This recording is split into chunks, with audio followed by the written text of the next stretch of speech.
¿Cuáles serían las inspiraciones tras uno de los universos más icónicos de los videojuegos? No hay que pensar mucho para reconocer similitudes con otras obras. Personajes como los cangrejos son similares en apariencia y comportamiento a los abrasacaras de la saga fílmica de Alien. Por otro lado, los zancudos están hechos a imagen y semejanza de los trípodes de la Guerra de los Mundos, y en general, toda la iconografía xeniana recuerda a las formas de vida de Darwin 4.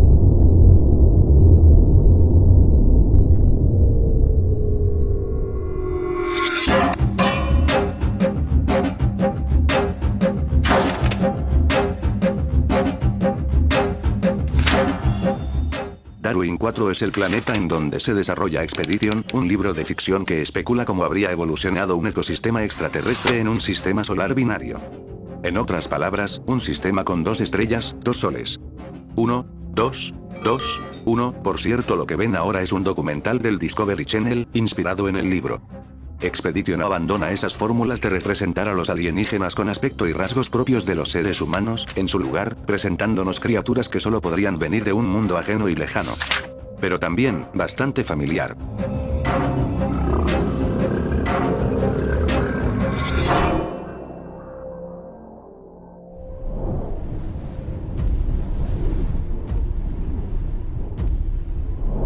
Debido a la alta densidad en su atmósfera, Darwin 4 se traduce en paisajes desérticos y un muy escaso desarrollo del sentido de la visión. Prácticamente los nativos son ciegos, haciendo uso de la emisión de sonidos y la interpretación del eco como medio para conocer su entorno. Tienen la capacidad de flotar y algunos hasta son capaces de aplicar descargas eléctricas o emitir luz propia. Detalles que recuerdan vagamente algunas propiedades de los alienígenas xenianos, pero hay más, como estos árboles sostenidos por sus propias raíces asemejan a los hongos que pueden verse en el escondite de Gonarch. Los Bullsquid tienen un parecido con estas criaturas de difícil pronunciación, ambas siendo bípedas y poseyendo un comportamiento semejante al de un toro. Actuando de forma muy territorial, siendo común verlos atacar a otras criaturas e incluso a miembros de su propia especie, mostrando una disposición extremadamente hostil hacia el jugador. Para finalizar las comparaciones, estas plantas que llevan por nombre árboles carniceros, actúan de una manera muy semejante a los árboles xenianos, apuñalando con un enorme gancho a cualquiera que se acerque demasiado, humanos y animales por igual. Así que aunque no se trate de islas asteroides flotando en un vacío nebular, ciertamente el ecosistema de Darwin 4 genera una enorme reminiscencia a la flora y fauna del mundo fronterizo. Detrás de este combustible de pesadilla se encontraría Ted Bachman. Chequemos esta entrevista que le hicieron meses antes del lanzamiento de Half-Life. What's your favorite creature in the game, Ted? I think my favorite creature in Half-Life is Big Mama. Describe Big Mama for us. Okay. Big Mama is kind of this big symmetrical crab-like thing with a huge egg sac underneath it that kind of swings back and forth. It's really kind of disgusting, but it's great to see people come in and look at Big Mama and suddenly they're just entranced by this big swinging sac underneath. I don't know what it is, it's kind of obscene. Innegables también son todas estas insinuaciones sexuales, obviando al testículo con patas y a esta vagina con dientes. La mayor parte se quedó en los diseños iniciales y en enemigos desechados, enemigos que se describen como un parásito con forma de concha peluda, un gusano de apariencia fálica destinado a custodiar el acceso a ciertas cuevas xenianas, ni hablar del señor amistoso, cuyo principal ataque consistía en violar a Gordon. Pero dicho personaje y tal ejecución no se llegarían a ver jamás, puesto que sería tristemente eliminado en etapas posteriores de desarrollo, a pesar de contar con modelo y animaciones hechas. ¿Por qué el señor amistoso nunca llegaría a ver la luz? Porque era ciego. Ajajaj, mátenme. Como si se tratara de una sesión masoquista, la evolución del acechador contempló el uso de mordazas, bozales y anteojeras, dándole un sumiso aspecto a este disidente de la Alianza. El acechador nació como un enemigo que se escondería entre las sombras. Al acercarse el jugador, este le saltaría en la cara. Una versión inicial lo muestra moverse de forma torpe, pero decisiva, acechando constantemente al jugador, esperando su oportunidad para atacar. Con el tiempo esta hostilidad se retiró, y su rol se reorientó a generar una respuesta emocional en el jugador.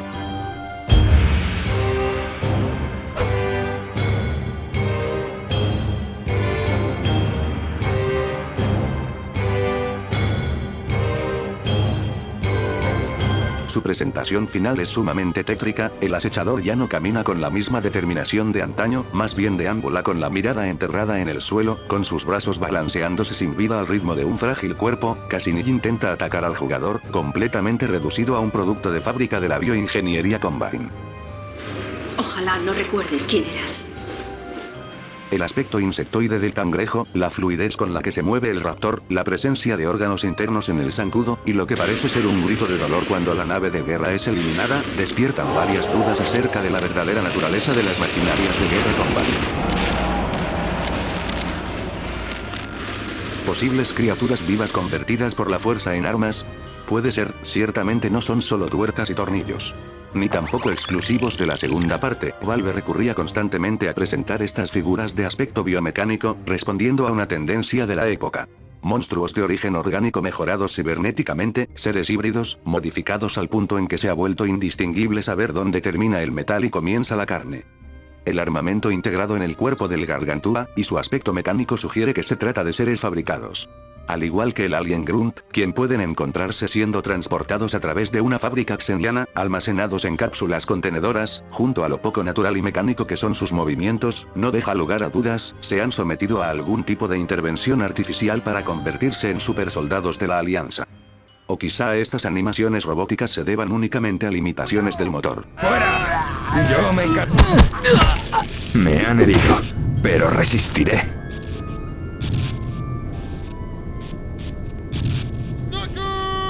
Ted abandonaría Valve en 2015, le agradecemos ser el origen de nuestros traumas y confusiones sexuales, verdaderamente cualquier cosa relacionada con su trabajo preliminar resulta interesante, tengo la esperanza en que parte de ese material descartado haya sido reincorporado al canon en Half-Life Alyx, aunque eso tocara confirmarlo por YouTube, una lástima man, lo que más me duele no es su exclusividad, sino que ya no podré decir que mi Canaima corre todos los Herbalife.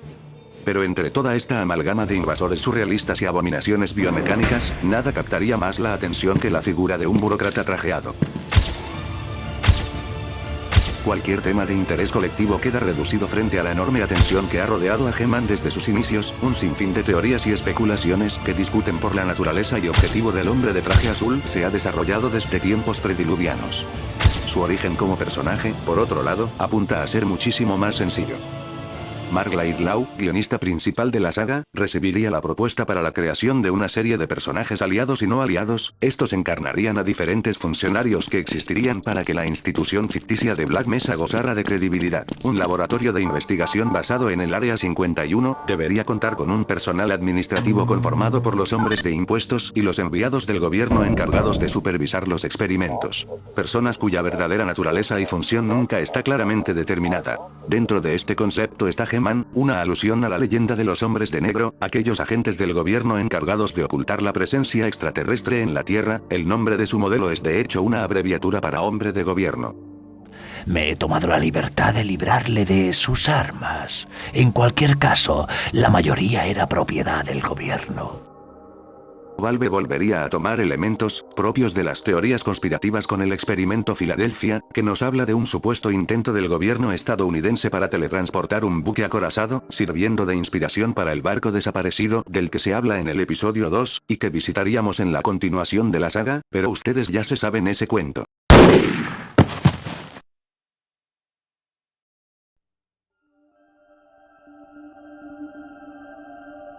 Al igual que la mayoría de los juegos de la leyenda de Zelda, comienzan con Link despertando, una metáfora de su despertar como héroe, los juegos de Half-Life suelen comenzar o concluir con el protagonista en un transporte ferroviario, en alegoría de la linealidad de su viaje y la ausencia de libre albedrío. El mismo He-Man expresa que el libre albedrío y las elecciones de Gordon no son más que una ilusión, la aparición constante de trenes a lo largo de la serie lo refleja, los trenes se mueven en una dirección a lo largo de una vía establecida, con un camino ya determinado, al igual que el viaje de Gordon fue determinado y orquestado por He-Man sin la opinión de Freeman. El eufemismo que supone este apellido, Freeman, hombre libre, en contraste con su condición de cautivo, es una contradicción para nada casual, así como lo es la etiqueta de libertador que le dio la resistencia.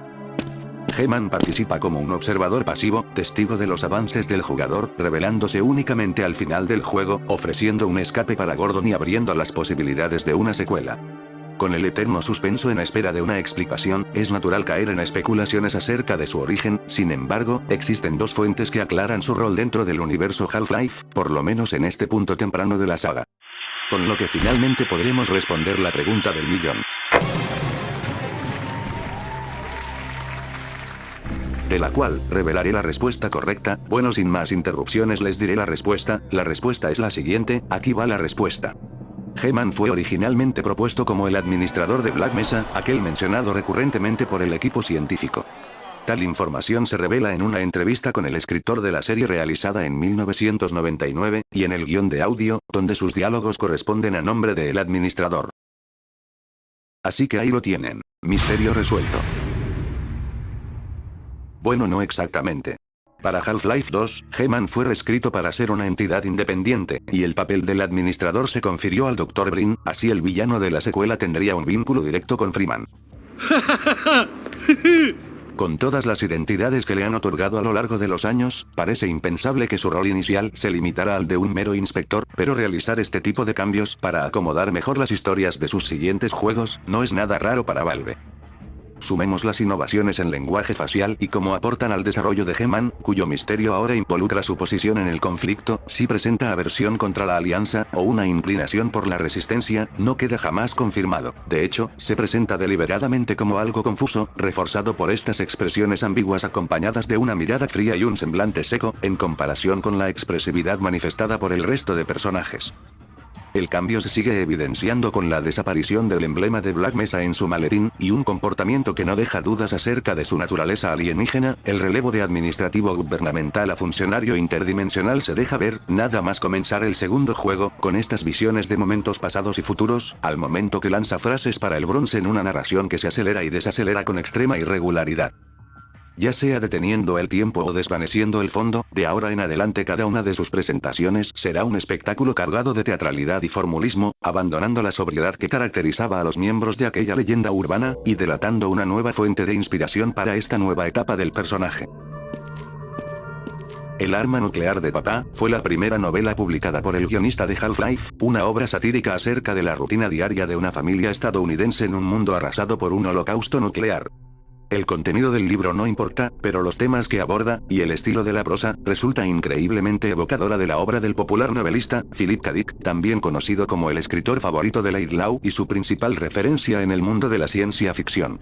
Por lo que es factible que otra posible inspiración se encuentre en los escritos de este autor, precisamente en su novela, Los tres estigmas de Palmer Eldritch, donde podemos encontrar algunos paralelismos con el citado antagonista, y He-Man.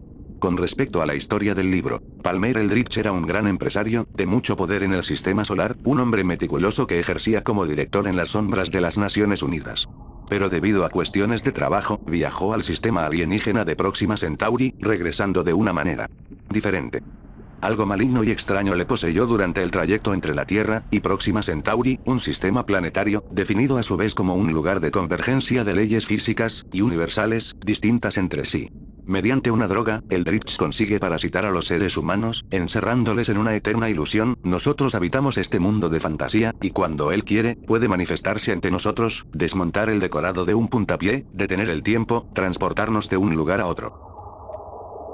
Como He-Man, con un completo control sobre Gordon, es el conductor que guía cada uno de los pasos del irónicamente apellidado hombre libre, observando y analizando sus progresos desde una posición privilegiada, ofreciendo nuevos retos si lo considera oportuno. Es eterno, intemporal y multidimensional. En la novela se le describe como un ser superior a nosotros, y que, debido a su naturaleza inescrutable, no podemos juzgarlo ni encontrar sentido a lo que es, hace o desea. Pues somos seres de naturaleza finita tratando de comprender la mente de un ser infinito. Existe la idea que una nueva entrega terminaría la historia de Gordon Freeman y respondería a todos estos misterios, cuando en realidad se pretendía que cada entrega terminara sin una resolución completa, simplemente con Gordon en un espacio indeterminado, en espera a que comience su siguiente aventura. ¿Quién es He-Man entonces? Un elemento para crear tensión mediante el desconocimiento y el misterio, una caja misteriosa al fin del día, cosa más curiosa, ya que este fue un tropo popularizado por el escritor y director J.J. Abrams, cuyas producciones han aludido a la saga de Valve, en más de una ocasión.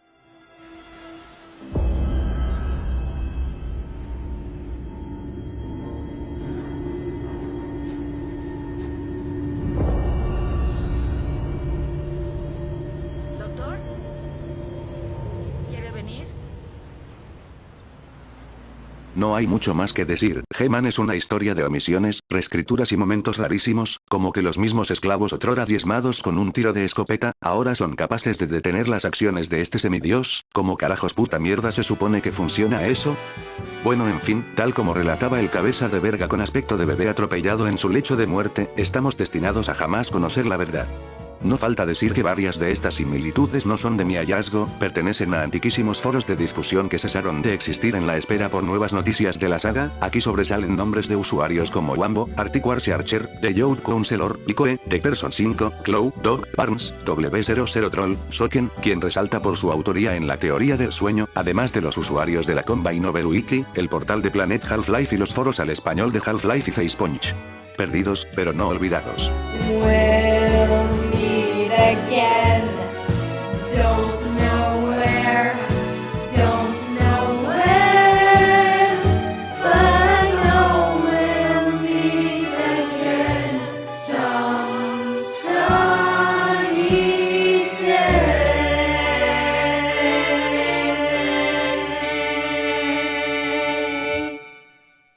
Pero deténganse una milésima de segundo. En mi letargo por revelar el origen de cada vil alimaña que se interpone en nuestro camino hacia la libertad, he prescindido de presentar al verdadero protagonista del peor incidente, no relacionado con reinterpretaciones del folclore japonés.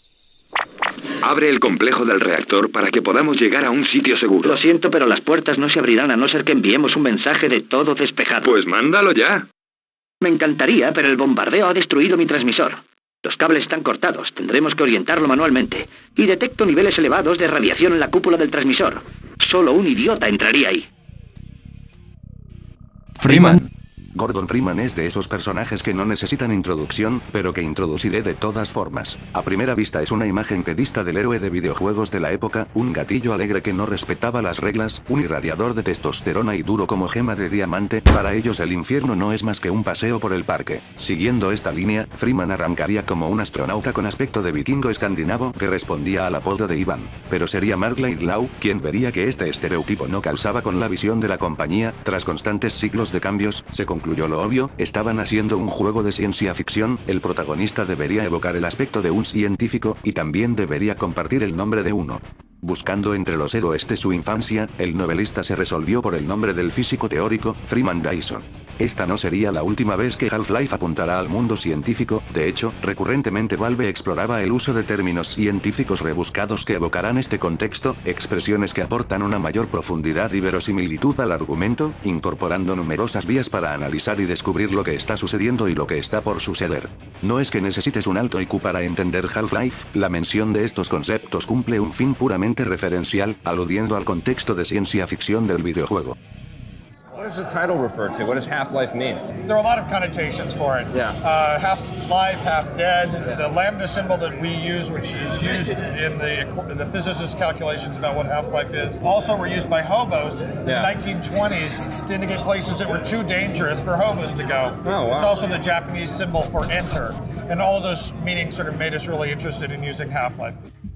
Es de especial mención las alusiones al término vida media, o semivida, y toda su etimología en otra novela de Philip K. Dick, curiosamente titulada, Ubik. En este libro, la vida media se define como el éxtasis, un estado de hibernación criogénica. Las personas que están en semivida, están muertas, pero se les coloca en un estado de animación suspendida, donde su conciencia existe en una dimensión de sueño, es posible comunicarse con ellos e incluso revivirlos mientras exista actividad encefálica. A los aficionados esto les recordará cierta impopular teoría, esta sostenía que los eventos del juego eran parte de una alucinación que el protagonista tendría en un estado catatónico, pero nada más lejano de la realidad, esto es solo prueba de la densa y omnipresente influencia de la obra de Philip K. Dick en Laidlaw. Mucho tiempo se ha dedicado a desmentir y criticar la teoría del síndrome de catatonía, una preocupación excesiva, después de todo los personajes mueren cada vez que atraviesan un portal. Concluyamos que Half-Life hace alusión a la ecuación de la vida media, donde esta letra griega se volvería el escudo de la saga, solo igualado en iconicidad por la inconfundible palanca, y aunque nadie niegue la eficacia de aquella inerte pieza de hierro, está claro que su relevancia ha decaído, a favor del manipulador de campos de energía cero. La pistola antigravedad surgiría como el concepto más atractivo y la mejor opción para destruir obstáculos y resolver puzzles, desde manipular energía oscura concentrada, a apilar residuos urbanos hasta concluir tu Katamari, con un amplio rango de objetos a tu disposición, solo toca imaginar las posibilidades. La primera aventura de Freeman no encontraría impedimento en su camino a la gloria, pero no sería este trasfondo científico la razón de su inmortalización como un clásico mayor que el vídeo de la verdad de Mario. Este universo en eterno conflicto sería fruto de toda una serie de influencias literarias y cine de ciencia ficción, la mayoría con la premisa de un portal interdimensional que acarrea terribles consecuencias. The mind of man has always longed to know what lies beyond the world we live in.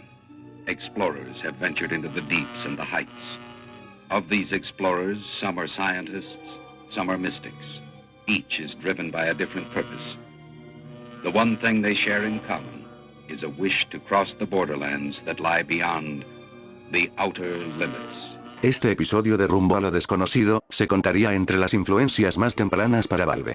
Narra los intentos de un equipo de científicos por entrar en contacto con la cuarta dimensión y sus repercusiones, con el protagonista siendo alterado y casi absorbido por este otro mundo. El tema del viaje entre dimensiones y la ciencia fracasando en alcanzarlo es extremadamente común entre las fuentes que inspiraron la historia. Es el fracaso de un experimento de teletransportación el error que conduce a un contacto con el mismísimo infierno. Es la falta de éxito en los intentos de detener una brecha dimensional, lo que provoca que las criaturas de la niebla comenzaran a extenderse por la Tierra. That's why in Half-Life 1, when we start out, we want to ground you in something that feels much more like a real world, a normal experience through the train ride. Because unless you have that point of context, unless you're connecting with, hey, the security guard saying hi to you, everything else that follows isn't nearly as significant. You need that context. You need that sense of an everyday world falling apart that you get, like in Stephen King's The Mist, to make the whole emotional experience work. Half-Life toma tanto de la niebla, que bien podría interpretarse como una especie de historia paralela o continuación de la novela, nosotros como uno de los científicos involucrados en el proyecto Punta de Flecha, viendo de primera mano cómo nuestra rutina desemboca en una lucha por la supervivencia. Sin embargo, existe una influencia anterior al Rey del Terror profundamente enterrada en el universo Half-Life. Una arcaica filosofía literaria ungiría como combustible de pesadilla para la segunda venida de Gordon Freeman.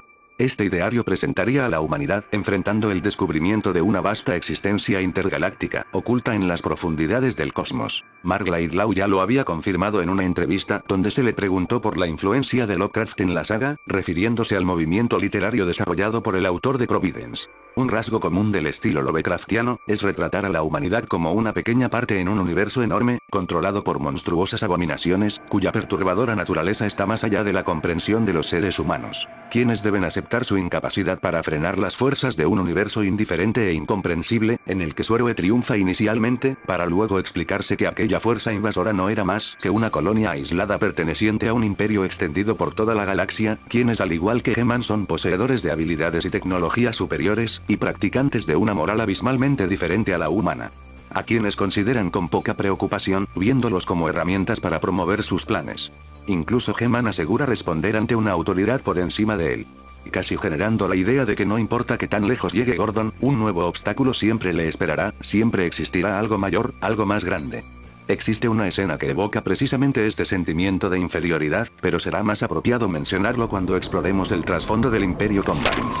Entre tanto podemos decir que la Alianza parece haber tomado notas de las políticas del partido de 1984, factores como el control de la natalidad, los dispositivos de vigilancia civil o las instalaciones de lavado cerebral, son un equivalente a los principales elementos que componen el gobierno autoritario y manipulador de la novela. Estas referencias son más difíciles de negar, cuando recordamos que para el lanzamiento de Half-Life 2 en la Macintosh, Valve realizó una parodia del comercial del primer ordenador de Apple, anuncio que a su vez estaba ambientado en el futuro distópico presentado en el libro. A estas alturas del partido, es imposible no reconocer los paralelismos con la obra de Orwell, un protagonista sin mucha humanidad, una ciudad ruinosa y desolada, la rebelión contra el gobierno autoritario. Brin no es tanto un gran hermano, porque de inmediato se presenta con rostro y nombre, volviéndose mucho más cercano que aquel líder intocable de la novela. Hay ciertos detalles y referencias que pueden pasar por alto, por ejemplo, en una parte de la novela el protagonista se siente atraído por una canción infantil llamada Naranjas y Limones. Naranjas y limones. Campanas de San Clemens. ¿Cómo ha dicho? Y durante los viajes de Freeman, podemos acercarnos a las imágenes que la Resistencia ha grabado en las paredes, y encontrarnos esto. Viejo, todo calza. Incluso toma inspiraciones de los eventos que inspiraron la novela, con Ciudad 17 ubicada en algún lugar de Europa del Este, como se puede ver por la arquitectura soviética y el uso del alfabeto cirílico. La situación geográfica de Ciudad 17 siempre ha resultado curiosa. En un principio, Ciudad 17 era una ciudad americana basada en Washington D.C., y con una enorme variedad de rascacielos. Esto se deja ver en la versión filtrada por Axel Gambé, pero es especialmente visible en los artes conceptuales de Víctor Antonov.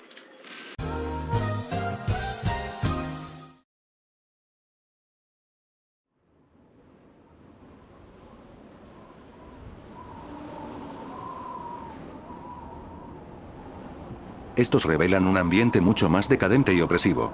En esta versión, Ciudad 17 era del material del que están hechas las pesadillas, una sombría urbe de aspecto triste y siniestro, evocadora de sentimientos desesperanzadores. Bajo la nublada mirada de este universo orwelliano, brotarían conceptos como la alianza cambiando la atmósfera terrestre por gases nocivos, obligando a todos los ciudadanos a utilizar máscaras de gas, o un conserje combine encargado de incinerar la basura de las calles.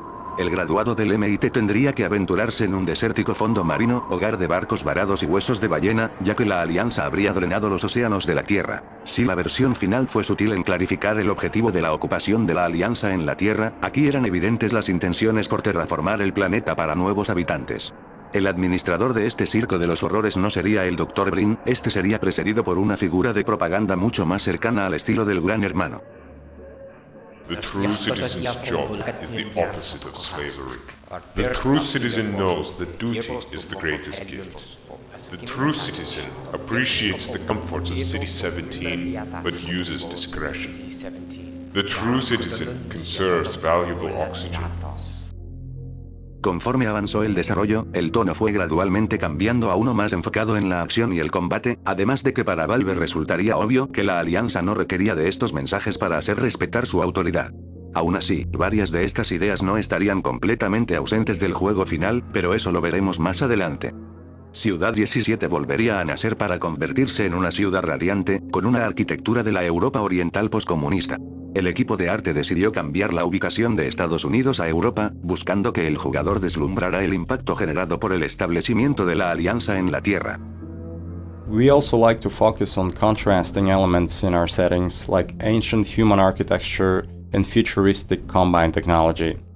A monastery fit these requirements perfectly. Monasteries are generally isolated, unlit, and built ages ago. They provide a great backdrop for the contrasting combine technology.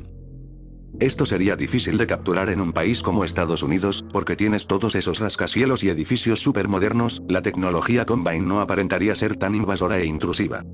En cambio, las construcciones humanas antiguas y el clasicismo de una ciudad del viejo continente sirven perfectamente para colisionar con la estética fría, oscura y monolítica de los Combine, y con la eliminación de los rascacielos, el único edificio verdaderamente imponente es la Ciudadela, una verdadera metrópolis en vertical, que se levanta desde las entrañas y por sobre el horizonte de Ciudad 17, una muestra de cómo la tecnología superior Combine absorbe la ciudad y devora progresivamente todo rastro de humanidad. Víctor Antonov dejaría Valve en 2005, argumentando que su decisión estaba motivada por los cambios de dirección que estaba tomando la compañía, probablemente referido al acogimiento del formato episódico por sobre el modelo tradicional. Con esta nueva dirección artística y un elenco establecido de personajes, atrás habrían quedado las claustrofóbicas desventuras protagonizadas por aquellas caricaturas sin identidad. Con Half-Life 2, llegaría una serie de cambios que vendrían de la mano con el tipo de historia que se quería contar en esta ocasión. Freeman ya no podía dar de comer plomo a sus amigos. La cooperación con estos se volvería obligatoria para alcanzar un fin mutuo, rescatar al mundo de las garras de un vasto imperio que conquista planetas en búsqueda de recursos.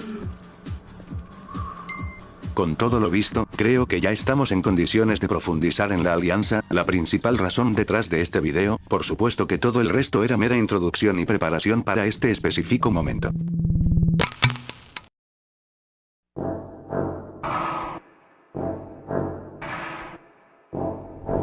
Una investigación militar ultra secreta desencadena una tormenta de portales que termina por sumir a la humanidad en una distopía extraterrestre. Tras esta administración, se escondería una altamente evolucionada autoridad alienígena que responde al nombre de la Alianza, o el Combine en su idioma original. ¿Pero quién es exactamente la Alianza? En realidad no hay ninguna raza o criatura que ostente ese nombre, la Alianza es la denominación dada a una gran organización de conquistadores, que a primera vista parecen una amalgama de todas las especies que conquistan, más que una raza, son una recolección de ellas. Como civilización están tan increíblemente evolucionados que ya dominan el viaje entre dimensiones, y como vimos cuentan con una fuerza armada compuesta por híbridos, creados a partir de los distintos universos dentro de su dominio. Las razones de su imperialismo son claras, la alianza se alimenta de cada conquista, entre más mundos invaden, más tecnología, conocimientos y recursos naturales obtienen, haciendo más difícil su destrucción. Dentro de este imperio multiétnico, los consejeros aparentan ser la casta pensante y la mente maestra detrás de la ocupación de la Tierra.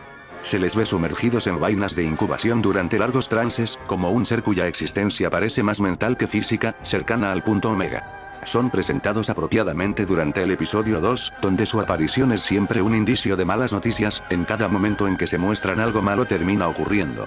Su diseño está basado en los navegantes de la cofradía, personajes de las novelas de Frank Herbert. Estos también comparten el hecho de poseer capacidades mentales extraordinarias como la comunicación telepática, y de requerir de ayuda externa para su desplazamiento y supervivencia.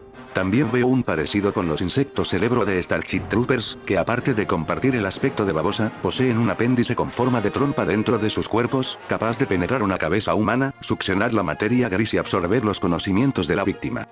El diseñador Ted Bachman describe su proceso evolutivo de la siguiente manera. En un comienzo los consejeros serían una raza no muy diferente a los humanos, que comenzó desarrollando tecnología para mejorar su calidad de vida. A través de la instalación de mecanismos artificiales, la especie logró prescindir de sus estructuras corporales. Partes como las extremidades se desgastarían a través de las generaciones, hasta ser suprimidas por la evolución.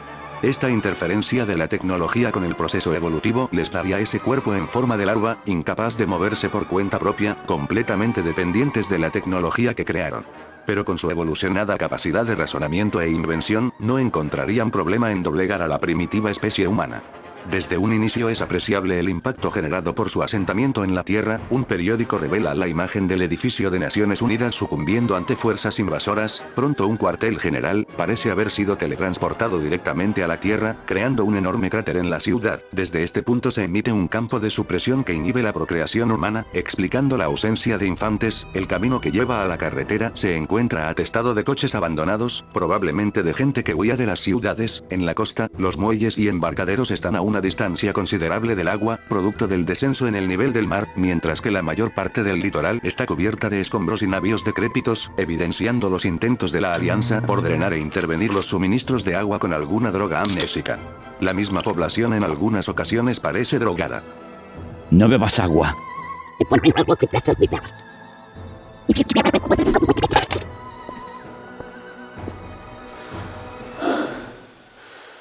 Sabemos que la Alianza es avanzada, pero ¿qué tan avanzada? Echemos un vistazo a sus proezas. Con un control sobre el proceso evolutivo, han demostrado ser capaces de crear fuerzas militares adaptadas para los entornos particulares de cada uno de sus mundos. Esto les ha permitido una enorme capacidad para controlar y establecer gobiernos títeres, yuxtaponiendo su tecnología sobre la arquitectura nativa, absorbiendo el conocimiento de la civilización, apoderándose de las materias primas, desarrollando ejércitos de supersoldados mediante manipulación genética, y convirtiendo en seres sin inteligencia a cualquier tipo de oposición. Evoluciona. Controla. Combina. Esta es la manera del Combine. Su mayor ventaja es su capacidad para combinarse con el planeta dominado, asimilando las mejores cualidades de cada raza diezmada, y apoderándose de los recursos de cada planeta conquistado. Pero el grado de evolución tecnológica de la Alianza no se esclarecería en los juegos. Esta revelación vendría de la mano del guionista citado recurrentemente en este vídeo. Aunque lo siguiente que voy a decir no esté oficialmente confirmado, vale la pena mencionarlo, para tener una idea de la dirección en la que Laidlaw quería llevar la historia. Resulta que años tras el lanzamiento del episodio 2, Mark actualizaría su blog con un relato en forma de carta, que apuntaba a ser un resumen del cierre de esta historia. Casi al final de la misiva, se describe cómo Gordon atraviesa hacia el Nexo Combine, volviéndose testigo de la verdadera capacidad tecnológica de sus enemigos. Al vislumbrar entre los logros del Imperio, una estructura de colosales proporciones a la que se refiere directamente como esfera de Dyson. Esta es una estructura hipotética, ideada por el mismo físico que dio nombre al protagonista de esta historia. La civilización responsable de construir una esfera de Dyson sería capaz de capturar la totalidad de la energía de una estrella, alcanzando un punto clave de su capacidad tecnológica. Midiendo a la Alianza a través de la escala de Kardashev, método para medir el avance tecnológico de una civilización extraterrestre, basándose en la cantidad de energía que es capaz de capturar. Podemos definir a la Alianza como una civilización de tipo 2, teniendo la capacidad de aprovechar la energía total de una estrella, al ser necesarias para este fin, construcciones de una talla astronómica, como la nombrada esfera de Dyson. En cambio, el ser humano, que ni siquiera es capaz de entrar a la escala como tipo 1, ha estado obrando una batalla contra un enemigo, frente al cual nunca tuvo la mínima oportunidad. Esta demostración de impotencia es casi Lovecraftiana. Descrito como una revelación que destierra toda esperanza, pues considerando su dominio del viaje interdimensional, son capaces de aprovechar la energía de los diversos sistemas solares en los que están presentes, sería ridículo asumir que su control se limita a nuestro universo, cuando en realidad, su área de influencia podría abarcar todos los universos posibles, cada realidad paralela y planos existenciales indefinibles.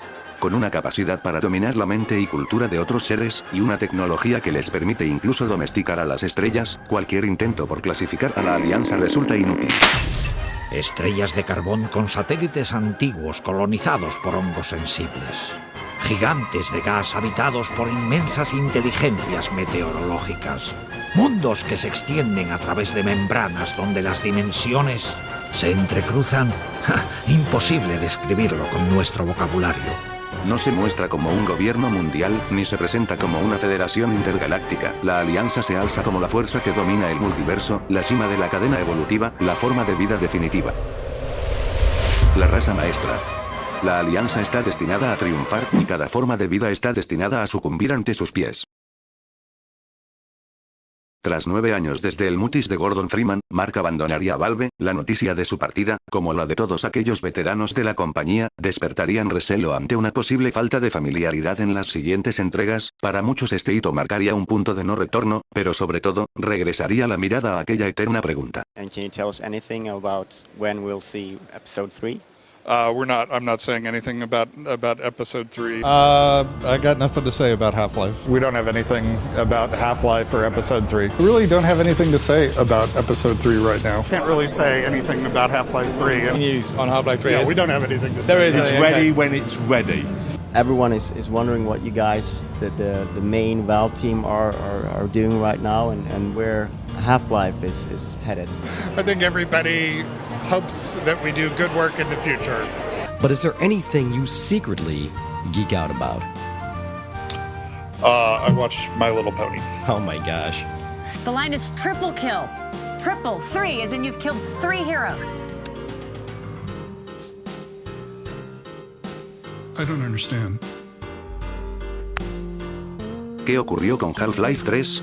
Las teorías van desde que no están dispuestos a arriesgarse con unas expectativas casi imposibles de satisfacer, que Gaben es un avaro que quiere quedarse con el episodio 3 para sí mismo, que directamente se comió el juego durante un arrebato de ira, que media vida más media vida ya hacen una vida completa, que realmente nunca se llegó a trabajar en él, etcétera, etcétera. Pero de la misma forma que Half-Life encontró su inspiración en diversas fuentes, son incontables los FPS que bebieron de la obra de Valve, una influencia que incluso ha atravesado otros medios y géneros.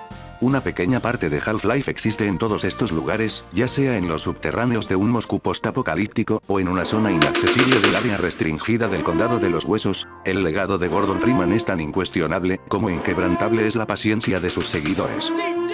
Pero si los fans han evitado patear la silla a lo largo de todos estos años, ha sido obra de la noble y todopoderosa práctica de la modificación. Sven Kopp, Missing Information, Day of Defeat, Cry of Fear, La Parábola de Stanley, Garry's Mod, Black Mesa, El Puñetero Crack Life y un montón más. Valve acertó en distribuir su juego con todas las herramientas necesarias para transformarlo, modificaciones que una vez adoptadas por la empresa, construirían algunas de sus más reconocidas franquicias. Tras solo 5 años de su lanzamiento, Counter-Strike ya generaba más tráfico de internet que todo el país de Italia. ¿Cómo habría sido posible sin la influencia de Valve? Es inconcebible. Un mundo donde Garry's Mod jamás existió es algo que no puedo ni quiero pensar. Una realidad privado de todos esos memes y parodias, especialmente las elaboradas por loquenperros como tú o como yo. Ahora con el guión de Mark Laidlaw, ha resurgido el interés por brindar una visión propia del episodio 3, obviamente ninguno de estos proyectos sería comparable a jugar uno oficial, pero con la salida de la mayoría de los escritores originales, un eventual cierre a esta historia podría resultar insatisfactorio. Half-Life Alyx no será el final, pero sí una transformación. Durante años Valve expresó su interés en la realidad virtual, así como su disconformidad en la ausencia de innovaciones importantes en hardware. Por primera vez en años vuelve a arriesgarse, con una forma de juego todavía por explorar. Una noche duermes imaginando las posibilidades de la realidad virtual en el futuro, para un día despertar y descubrir que el futuro es hoy. Quizá la exploración de este nuevo terreno pueda resultar idílica para el renacimiento de una franquicia que todos creíamos abandonada. pero cuya ausencia solo ha motivado a la creación de nuevas experiencias, comunidades enteras dedicadas a crear modificaciones, retos y nuevas formas de disfrutar este dinosaurio de los videojuegos. Hoy más que nunca se puede decir que el espíritu de la rebelión todavía persiste. Eso ha sido todo por esta ocasión. Si llegaste hasta esta parte del video, muchas gracias. Sos re groso, sabelo. Espero que les haya gustado este intento de video loquendo, y nos veremos en la próxima.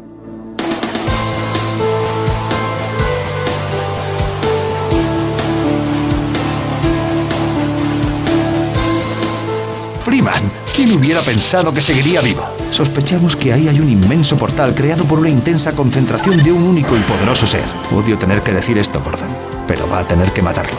Eres humano. Él no lo es. Te está esperando. Bienvenidos a Ciudad 17. El hombre al que vi, estoy seguro de que era Gordon Freeman. ¿Le recuerda en Black Mesa? El Dr. Breen es el administrador de este circo de los horrores. Genocidio, maldades sin nombre. Acabó la guerra de las 7 horas con la rendición de la Tierra. Hasta que no estés donde él quiere, no hay nada que hacer. Esta guerra no va a terminar nunca. Venía desde Black Mesa. Hoy es un gran día, Freeman. Suerte ahí fuera, colega. La necesitarás. Me gustaría dirigirme a usted un momento, Dr. Freeman. Repito, Gordon Freeman ha vuelto. Dígame, Dr. Freeman, si es que puede. Ha destruido muchas cosas. ¿Qué es exactamente lo que ha creado? Esto es más de lo que nadie pueda soportar. ¿Puede decirme, aunque sea una sola cosa? Eso pensaba. Pero resistiremos. La ciudadela está en alerta máxima. Nunca la he visto tan iluminada. Otro Black Mesa, no. No tendremos otra oportunidad como esta. Ha llegado el día del juicio final para la Alianza. Tenemos puesta toda nuestra confianza en el espíritu humano, a pesar de lo frágil que es. ¿Cuántos albergas en ti? ¿De quiénes son las esperanzas y sueños por los que luchas? Todos hemos presenciado amigos y familiares destruidos por la Alianza, y los que resistieron se enfrentaron a un destino mucho peor. En la clandestinidad hemos conseguido varios avances tecnológicos, porque lo que más teme la Alianza no es un arma humana tangible, sino nuestra voluntad, inteligencia y habilidad para responder de forma selectiva y racional a cada una de sus amenazas. Manos a la obra, señor Freeman. Manos a la obra.